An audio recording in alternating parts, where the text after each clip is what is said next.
Gang med aftenens første kåring. Vi skal have udpeget årets mandlige talent. Og aftenens første presenter, ja, han er i dag en etableret stjerne. Han er faktisk landsholdsanfører. Det er 15 år siden, han selv blev kåret til årets talent. Mine damer og herrer, Jon Dahl Tomasson.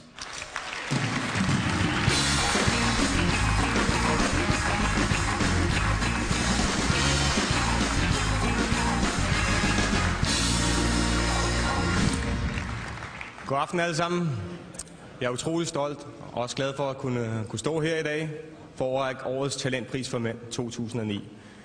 Det at være talent er måske det vigtigste i fodbold, men også at nå toppen, og det er der rigtig mange spillere, der har gjort for det danske landshold i mange år. Jeg må være ærlig at sige, de talenter, der danner dansk fodbold, det er med til at skabe toppen.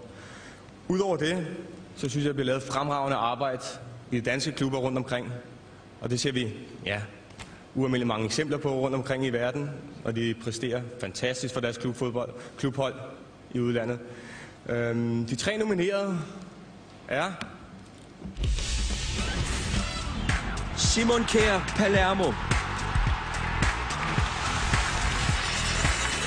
Niklas Bendtner, Arsenal. Christian D. Eriksen, Ajax Amsterdam.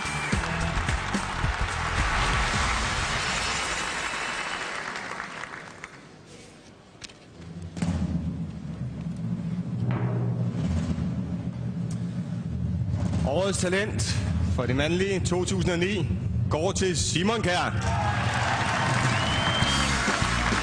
Han er blot 20 år og har fået sit gennembrud i både den italienske Serie A og på landsholdet i 2009. Et stort talent, det største i år, Simon Kjær.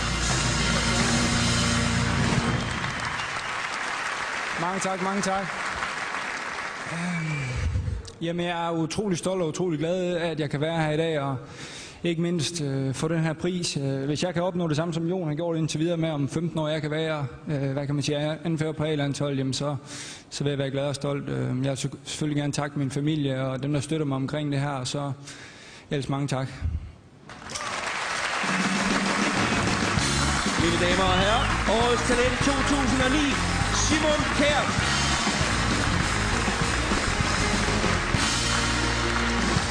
Det er altså en aften med masser af